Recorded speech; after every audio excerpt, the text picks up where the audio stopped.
What's poppin', people? I'm rated DNF tested positive for swag, and I'm here with Yewles with another bias against Sony video, and we're gonna expose some stuff, I guess. What's going on, Yewles? First of all, what took you so long? It's been, what, months since the last one? Here I I am know. becoming an old man and waiting, and all you do is you sit on your ass and have fun, and I'm becoming a dog. I'm sitting outside, right out the door in the rain, howling at the moon for you to come back and get me ready for another video, and I got gray hair! Gray fucking hair now! I think that's a great intro. Let's just get right into it, dude. That set the tone.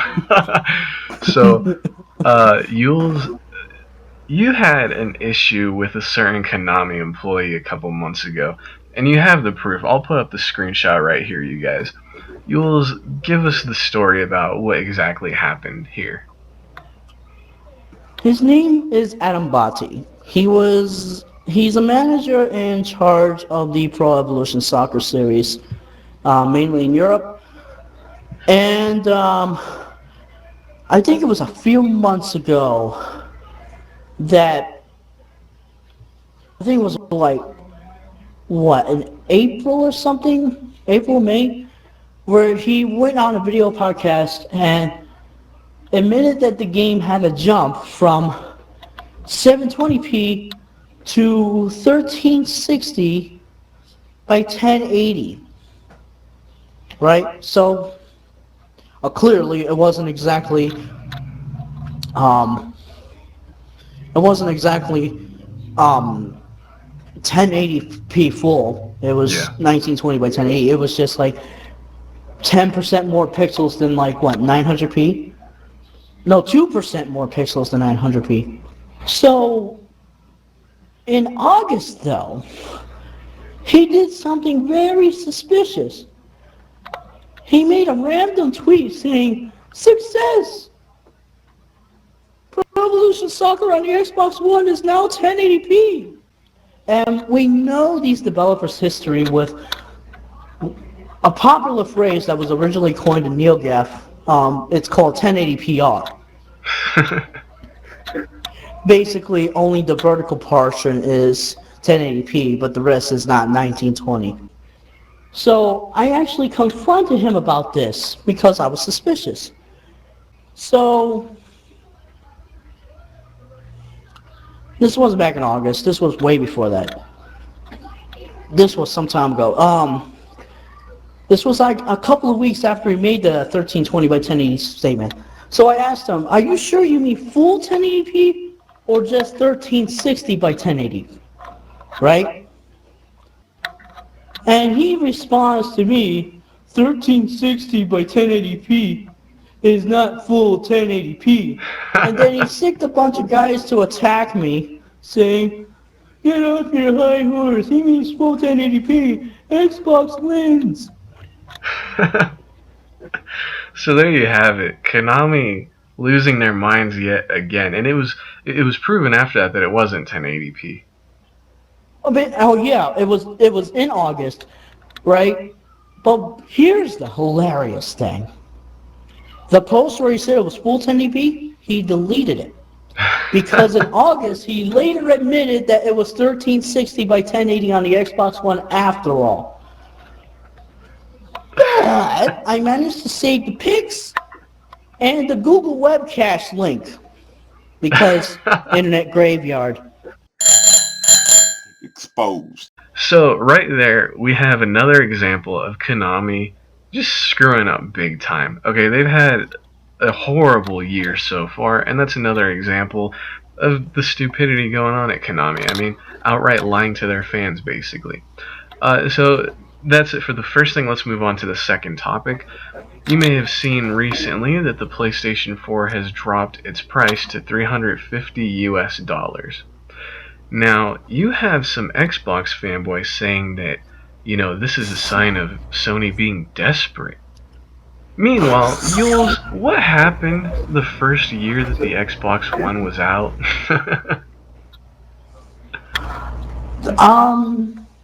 what was it? 150? No, 170. Up to $170 worth of price drops by the holiday season. Oh man, they even had, I believe it was the same bundle that Fat Gamer had bought.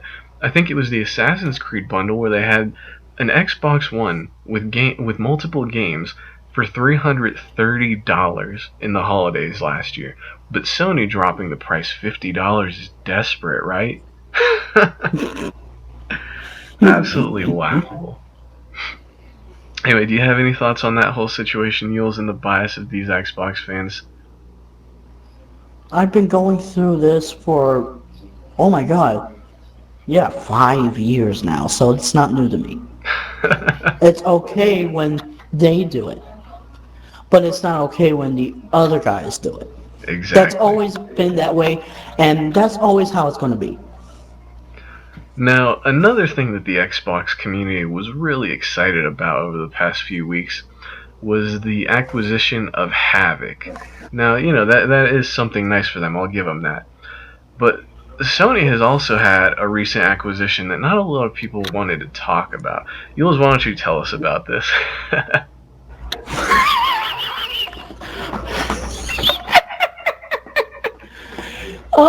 A Swedish motion technology firm for future use in AR and VR called, ironically, Soft Kinetic. Let that sink in for a year. It's amazing, dude. And now the other thing is, Sony themselves have used their own software like Havok in the past. This isn't. I mean, yes, it's nice that Microsoft has that. That's a good acquisition for them, whatever. And we were talking before we start on here that they're going to be making money off certain PlayStation exclusives as well because of that. But Yewles, you can go more in depth about this stuff. Sony had their own physics engine or whatever back early on in the PS3 or something. Could you go into detail about that? Yeah, it was I forgot the name of it. It was debuted in CTEC 2010, a very efficient physics engine that was first debuted on the PS3. It was lauded not just for its precision, but its efficiency. It was only using 1% of 1% of a single SPE in the cell processor. And it was extremely fast. We're talking about refresh times in the ones of milliseconds. Dang. So I'd imagine Sony's really going to go back to stuff like that and bring out their own physics stuff to use in the future with the PS4 and with the PS5. Think about this. Think about this. Sony has their stuff on multiple platforms already. How many of you, raise your hands, are excited for Dark Souls 3? Now, for all of those that raise their hand, keep it up. If any of you know that the Dark Souls series is actually made on a Sony engine called the Fire Engine, which is multi-platform. Meanwhile, Microsoft is showing Dark Souls 3 at all their conferences. Yep. Oh, that's rich. So one thing... wait, do you have anything else to say about that? Because I'm going to go on to the last topic right here. Oh yeah, DVD and Blu-ray. Microsoft paid residuals to Sony. Oh, yeah. Because they're part of those groups. They helped pioneer the tech. Now, the last thing that I have to talk about is the Uncharted collection. Now, I wasn't initially going to get this. I mean, for the beta, I'd probably end up getting it at like half price or something. But I had some... with the 500 gig PS3, Uncharted 3 has issues. And so when my old fat PS3 stopped reading discs and I got the super slim one, I saw that it was skipping frames in the single player, and that it was having some more issues in the multiplayer as well. Not as many as in the single player, but it was happening. So I figured, I found a way to get the game basically for half price. So I got the collection basically for half price on the PS4. And I have to say, Uncharted Drake's Fortune looks amazing, and I'm not exaggerating. That personally is my favorite single player out of the Uncharted games, and I have not been able to stop playing it so far. Today's Saturday, like when we're recording this right now, it's Saturday, and I've played it for like what 5 hours or something today. I'm like halfway through the game. I could not stop playing it, dude. And I was looking at like every nook and cranny. I was looking into all the details with the leaves and the detail into the rocks and everything. The character models obviously look great. This is a proper remaster. You know what I mean? And it's funny how, I mean, it runs at 60 frames per second.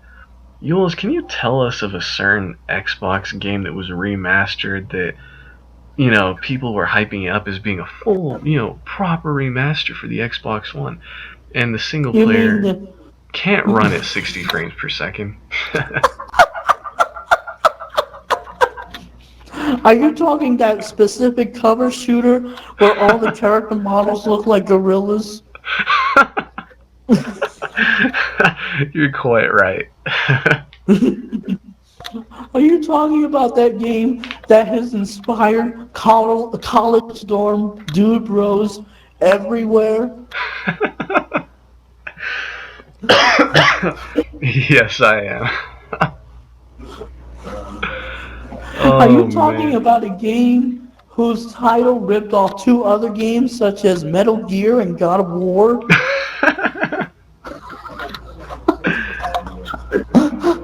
Oh, man. Are you talking about a game that its sequel caused the creator to get booed at the games developer conference when he thought it would be a great idea to grandstand and use a chainsaw to open up a wall and make it look like he's the hot shit in front of all these other sophisticated and respected developers that thumbed their nose down at him live? Oh, man. Everyone in the comments, take a wild guess if you can figure out what game we're talking about. It's a system seller, right? Oh, man. Hint, it's not Halo. It's the other Halo, quote unquote. By the way, that brings me to something else. I completely forgot about this. Halo has become annualized. We already have Halo Wars 2 announced before Halo 5 comes out. Tell me what you think about this. They got Sega to help on Halo Wars 2. Sega! Oh, man. This is why I'm pissed off. Sega would rather fucking work with Microsoft on Halo Wars 2 than release fucking Yakuza 5, which I just paid fucking $34 in pre-order a month ago. And I'm still waiting for the game to release. So either come out with it now or fucking refund my money, because you're gonna fucking drop your shit to work on fucking Spartan Dance Off. Oh, man. Instead of the continuation of one of the most underrated Japanese fucking franchises of all time. I think it's funny how, and I'm gonna go a little bit on a sidetrack right here or whatever, and then we'll finish up the video. But I just have to say this: I don't understand. Okay, there has been one, and I mean only one, Assassin's Creed game that had big issues, and that was Unity. Okay, now the entire series and all of Ubisoft gets labeled as being, glitchy, bug infested, rushed out, annualized, this and that. Why does nobody have that to say about Halo? I mean, really, especially, and Yewles, you talked about this before with me as well. I'll give you another series that happened to. Gran Turismo. Yeah. Because the 5th game got delayed twice, the series is now labeled as a lazily done rush job, even though the 6th game was actually released the same year it was announced. Yeah. And meanwhile, nobody has anything to say about Halo. And we talked about it before, how Halo 1 was remade 2 separate times. You know, Halo is annualized, people. And the Xbox fan base, they don't want to accept it. You know? Listen, I can understand if you're a Halo fanboy, okay? I'm an Assassin's Creed fanboy. I get excited for every Assassin's Creed game. I don't care what other people think about the series. I enjoy it. If you don't like it, that's fine. But the Xbox fanboys that are, really crazy for Halo, it's like having this opinion about Halo where I don't get excited about it because it's annualized so much. I mean, you probably saw, a couple of us on PS4 were talking about it earlier today, that Microsoft has plans, what was it, for like the next 10 years of Halo or something? But they've been saying that for years. But every time they bring it up again, everybody got to act like it's new. It's just an extension. It was what? It was 5 years ago where there was plans up to Halo 9. I completely forgot about that. So that's the But thing. look, here's the sad news. We gotta mourn for our fellow Xbox gamers because some terrible news has happened. We need a moment of silence for this. The Xbox One version of Cortana got delayed.